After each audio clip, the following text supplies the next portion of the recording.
Welcome back, everybody, to another episode of the Footy Daily. This is Larry Henry Jr. with you, part of the Athletic Live team and also managing editor of SBI Soccer. And joining me today for an exclusive episode ahead of this weekend's FA Cup final. It's the one, the only Max Mathews, my athletic teammate. Max, thanks for joining the show, man. Really appreciate it.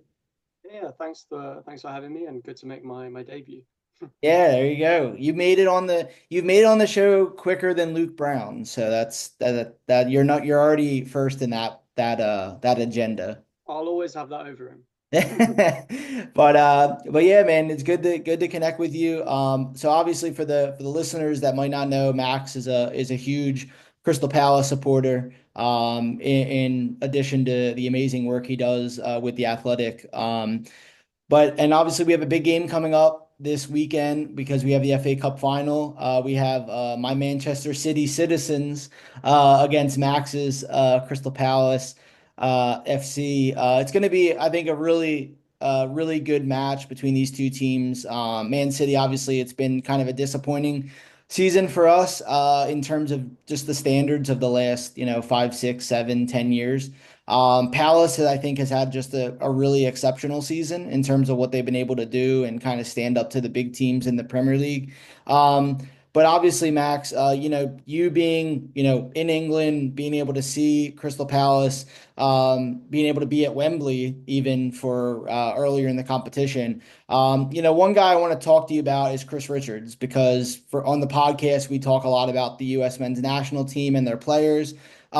Chris has obviously, I think, had a really good season with Palace. He's kind of came back into the squad from the first half of the season to now. How has he kind of impressed you this season, and do you see him being a lockdown kind of starter going into next season? I know we have a few weeks left of the current campaign.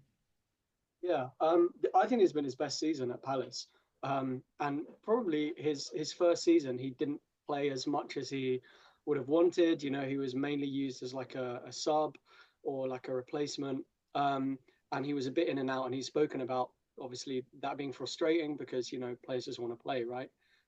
Second season was good. I would say he came in because of some kind of a bit of an injury crisis we had, and then sort of kept his place, and he even played a little bit in defensive midfield, which he'd never played there before. And was typically solid defensively. Maybe not. He doesn't have the kind of creativity in the passing range to play in midfield long term.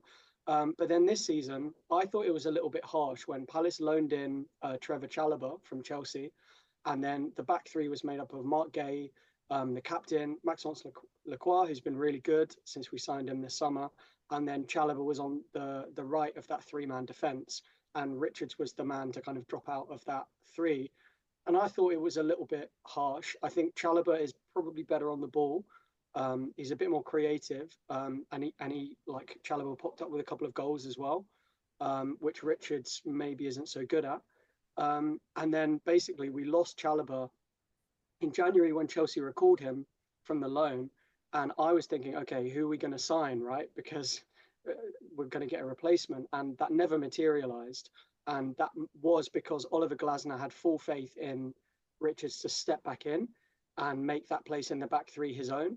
And to be fair, he has done that, and now he is now he's an absolutely locked starter for the moment. And even though other players have kind of stepped in at times, like Jefferson Lerma came back from midfield a little bit, Nathaniel Klein offers a bit of cover on the bench, but he has, I would say he's had like a bit of a renaissance in the back three because I have previously thought Richards is only a squad player at Premier League, top half level. And this season has shown that he is capable of kind of mixing it. And even when we've been on a really good run of form, he hasn't looked out of place. And some of the last 5 or 10 games he's been playing have been the best I've seen him in a Palace shirt. I think the fact that he's in a really settled back three, and he has a really good relationship with Gay and Lacroix, and with our right wing back Daniel Munoz as well, means that he's really locked his place down. And I don't worry about him in possession anymore. Whereas previously, sometimes he would get the ball and he would be a bit nervous. Whereas I don't really have that with Mark Gay, for example. With regards to next season, this will be the question. If Palace, if if we win the final and we get into the Europa League, which I understand is very unlikely, we're underdogs.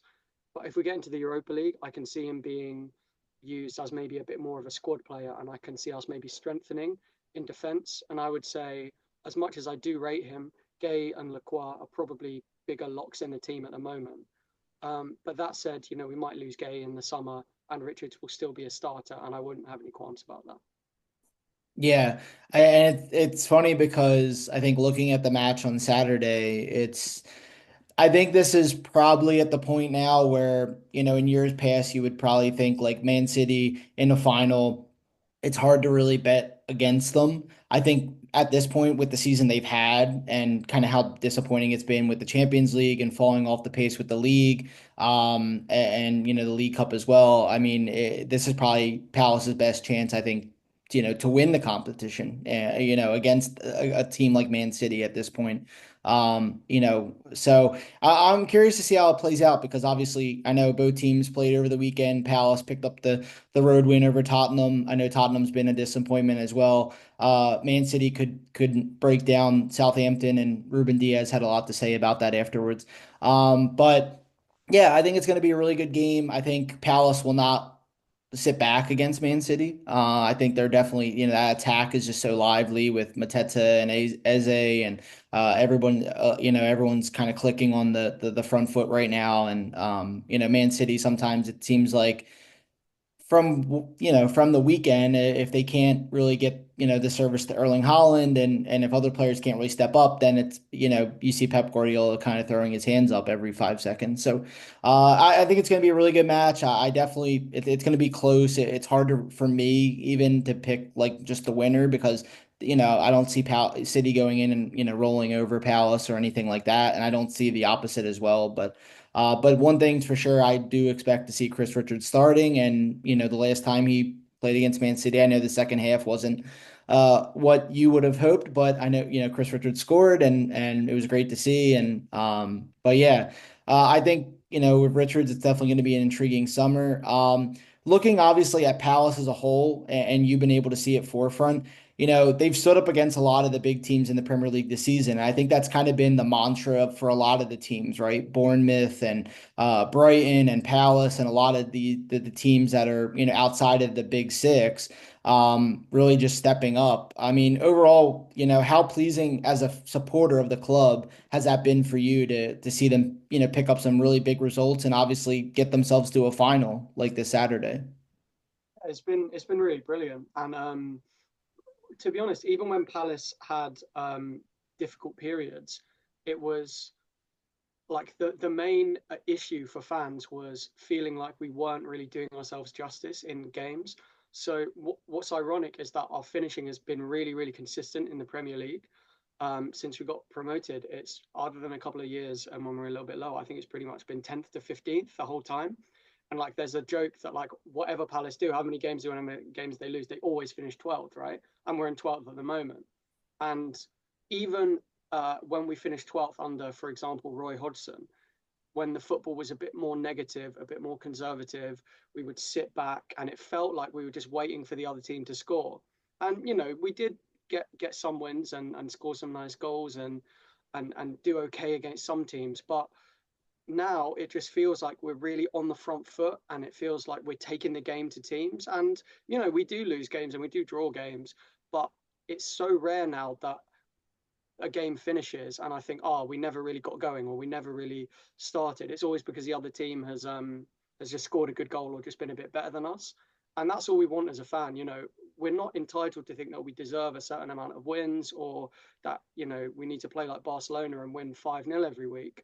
But what I would call typical Palace values like blue collar, working hard, we pressure the other team and, we have lots of chances and we counter attack quickly with pace. Those are the kind of characteristics that I normally associate with Palace. And that's what we embody at the moment. We're not the most talented team technically, but we're really hard to play against and we get in people's faces and we're aggressive in the tackle. And, we're just a kind of generally a nightmare to play against. And that's exactly what we want to see. And there have been periods. Generally, Palace's fan base is very good, but there have been periods when it's been a little bit muted at Selhurst Park, and now that is not very much not the case anymore. And as you say, like I go into every game thinking we can get a result here. Not to say we expect one, but we should have got a draw against Liverpool at home. We've got 6 points off Tottenham. Um, got 4 points off Man United. We battered Newcastle at home. We drew against Man City at home, and then went 2-0 up away, and then the second half let's not talk about. But yeah, it feels like we go into games thinking we've got a chance here, and as a fan, that's all you want to see. Yeah, I mean, I think just it's been just really fun, even as like, I mean, I love Man City and I've loved Man City for a long time. But I think just as a fan of the league in general and the sport, I mean, it's always cool to see the teams you don't really expect, to be in that top six, top eight, top 10, really just, kind of defy the odds a little bit and, take points off the bigger teams. I mean, it honestly, it makes me feel good to see Palace that many points higher than Man United, and Spurs. But it's just cool. And I think the way, like you said, like the way they play, the way Glasner has them play, they're really, kind of stubborn defensively and offensively they're not scared to go after you. They have guys that can steal a match on their day.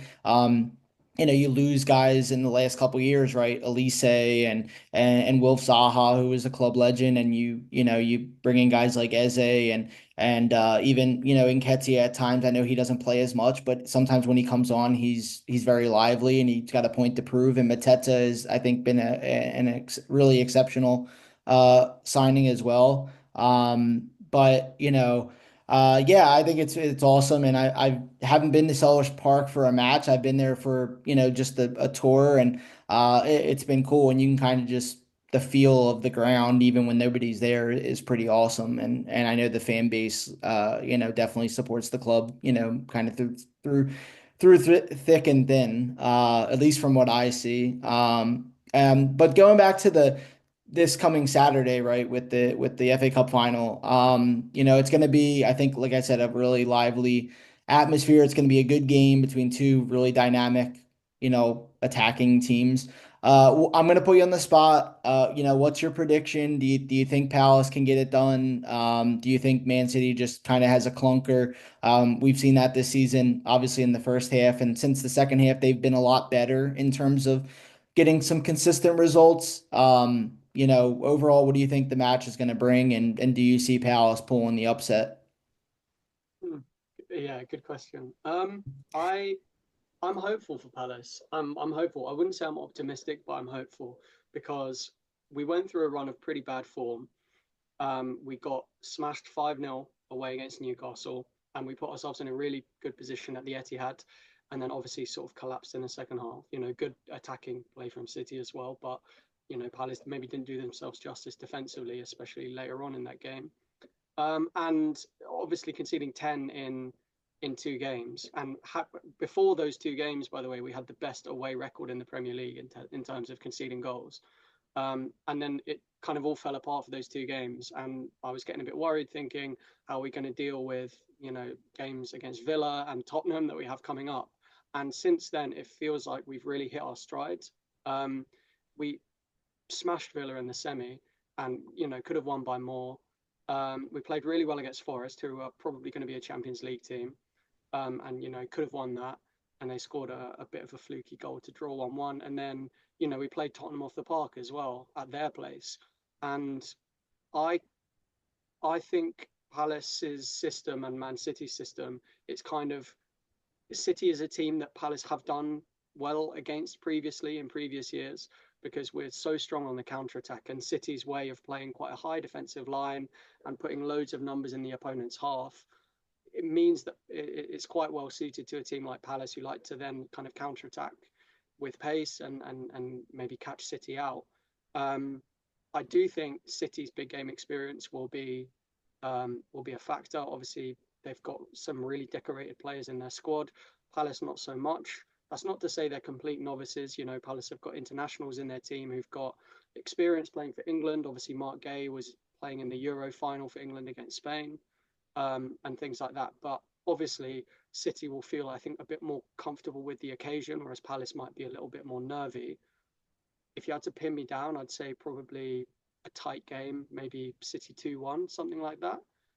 But I remain hopeful. I remain hopeful. The way Palace played against Villa in the semi, the way they played against Tottenham in their last match, I think if they play like that, which I would say is maybe nine out of 10 or 10 out of 10 at their full capacity, then City might have a 5 or 6 or even 7 out of 10 game, and we might just about edge it. But I think it's clear if City play to their full potential, they probably will win.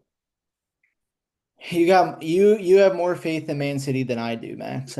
That's for sure. No, it's one of those things, right, where I think everybody but the Manchester City fans that will be at Wembley and even the ones who don't make the trip, everyone else is going to be rooting for Palace. I mean, let's be honest. Everyone wants to see, the favorite lose, especially, a lot of the stick that Man City has gotten for the charges and everything that's to come and whatnot. But yeah, I think it's going to be a really good game. I think even if it was against Villa and not Palace, I think it was going to be a really good game. And even at the neutral perspective, you know, if Man City had lost, I would be upset, but at the same time, I would say, okay, well, Forest against Palace or Forest against Villa would be pretty cool to see somebody other than the big teams in there.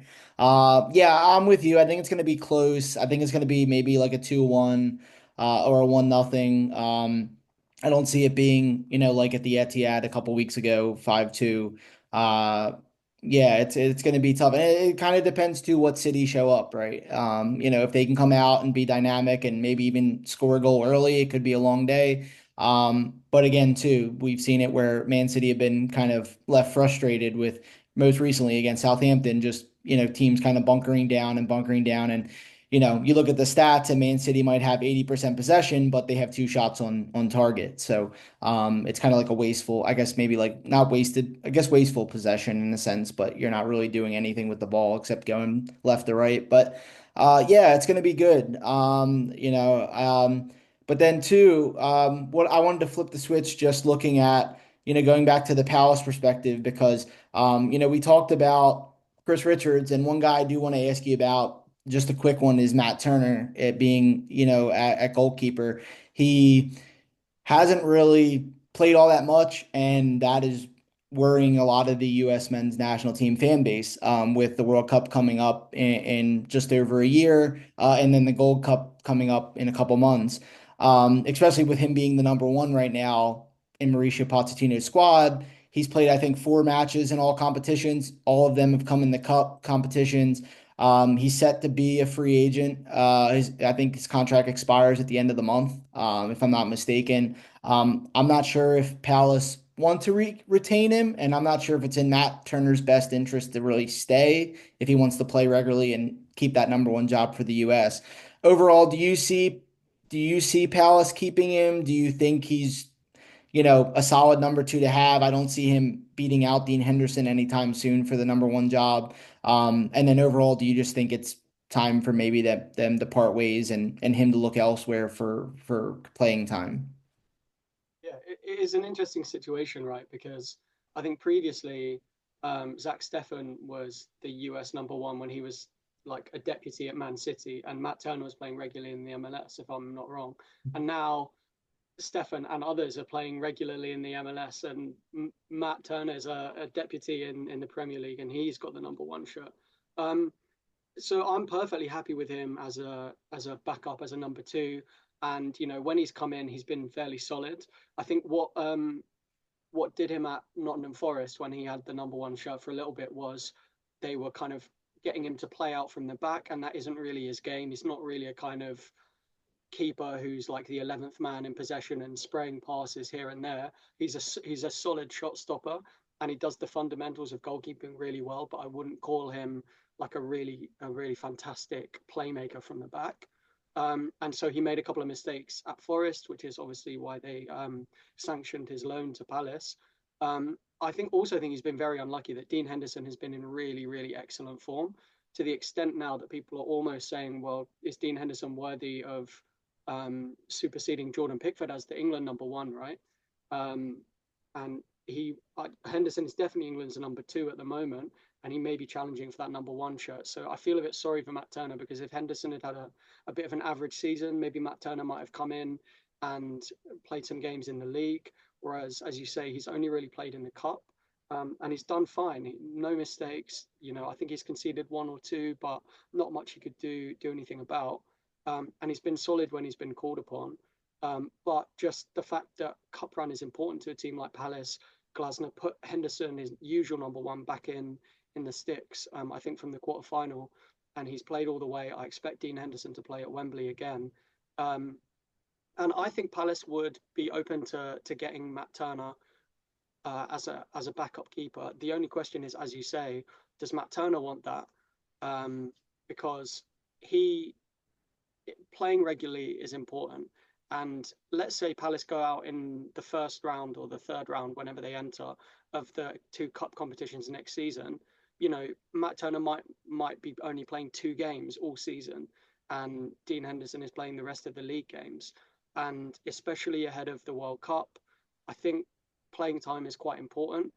Maybe Mauricio Pochettino thinks, as long as he's training at a really high standard at a Premier League club, and he's ready to step in. If Dean Henderson gets injured, he'll be playing some games. Then he might be fresh enough and kind of sharp enough to contribute to the USMNT. I suspect that even if Palace do want him, which they might well do, Matt Turner might just look at getting a permanent move to a different club where he feels like he can be the number one. Maybe even if that's a lower Premier League team, if it's maybe a top team in the Championship, or whether that's in MLS or in Europe. But I'm perfectly happy with him. I don't feel nervous when Matt Turner's in goal. It's been really hard for him to overtake Henderson. Yeah, yeah, I'm fully with you. And I think the US MNT's number one goalie spot is obviously one of the topics of consistent discussion in terms of the program, just because there's so many guys that can easily steal the job. I think like the number nine position with the US is also always kind of up for grabs at each stage. So I'm curious to see what happens with Turner, because again, like, he goes to Arsenal. Thing, wasn't, I don't think, ever really going to be the number one at Arsenal when he was there. Ends up going to the like you said, the Forest, and then things kind of the wheels kind of came a little bit undone there, and yeah, and then obviously with Palace. So I'm curious to see how it goes. It seems like he's enjoyed his time there, but again, with the World Cup coming, I'm sure Pochettino wants to see everyone playing regularly and fit and healthy. And I think, him kind of just sitting as the backup isn't really going to help his chances with, like you said, so many guys, Zach Steffen, and others playing consistently in MLS now. And then the last question I got for you is a quick one, just on obviously the Palace squad. When the team does well and kind of exceeds, some expectations, especially too if they do win the FA Cup final. There's going to be other clubs in the mix for some of that top talent, right? I mean, Mateta's been on the radar, I think, of some of the big clubs all season. Eze, I imagine, would be on the radar of some others as well. Adam Wharton, Mark Gahey, like you said.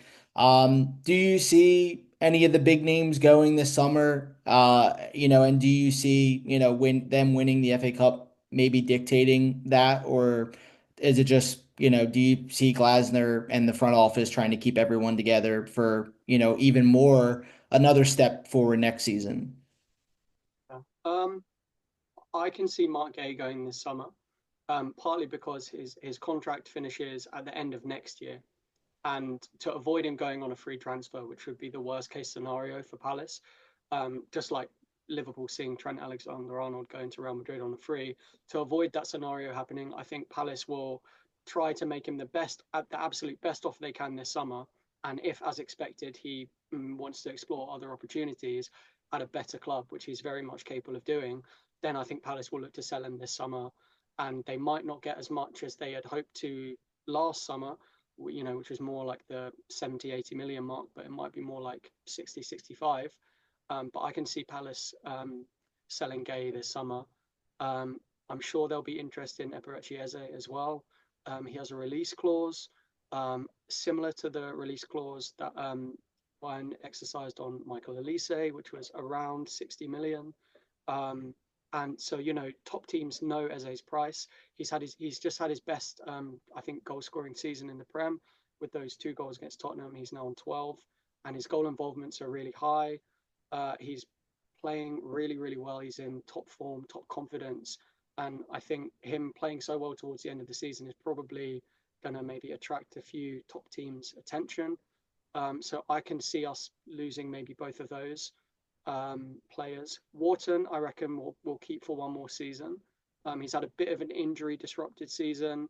And towards the beginning of the season, when he had a bit of a knock and he was playing through having a bit of a knock, he wasn't his usual self. So I think maybe one more season of really regular, consistent performances, and I think Wharton will maybe be ready to go to a bigger team because he is a real star. Mateta, I think we'll keep him at least one more year as well. But never say never. Man United might bid 70 million, and for a player who's, I guess, like 27, 28 years old, maybe that will be enough to tempt Palace. With regards to whether winning the FA Cup might change some of their minds, I think it might well do, because the reason that Mark Gay might want to leave is because he's capable of challenging for the top honours, right? And he's definitely capable of being in the Champions League and playing at that kind of level. And obviously Palace aren't there yet; they'd only be in the Europa League if they won the FA Cup. But I think winning a trophy, playing in European competition for a season, maybe Gay would be tempted to sign a shorter extension, maybe with a minimum fee release clause in his contract to allow him to maybe move in the future after 1 or 2 years impressing in Europe. So, as well as obviously the pressure of getting the monkey off Palace's back in terms of winning the first trophy in the club's history in about 150 years, it could also help to keep some of our players, some of our really, really top players who might feel like they can play at a higher level. But if Palace can offer European football and the even slim possibility of trophies, then that might help us kind of retain our squad for a little bit longer and maybe deliver Oliver Glasner the tools to bring sustained success to Palace. Yeah, I'm definitely eager to see how it goes because obviously I think they've been really fun to watch this season. From just my perspective and to see kind of like that rejuvenation a little bit. The second half of the season, seeing Selhurst Park rocking on the weekend is always pretty cool. So yeah, I'm eager to see how it goes. And see if they do lose anybody, like you said, like Mark Gahey, like any of these, Eze, anybody like that, who they then try to, get in to fill that spot. Because obviously that's, equally as important. And sometimes you find a diamond in the rough somewhere, and then, that can be the next $80 million signing in a couple seasons. So, um, but yeah, I'm eager to see how it goes. But Max, thank you so much, man, for jumping on the podcast. It's been awesome to catch up with you, and yeah, good luck on Saturday. Hopefully it goes your way.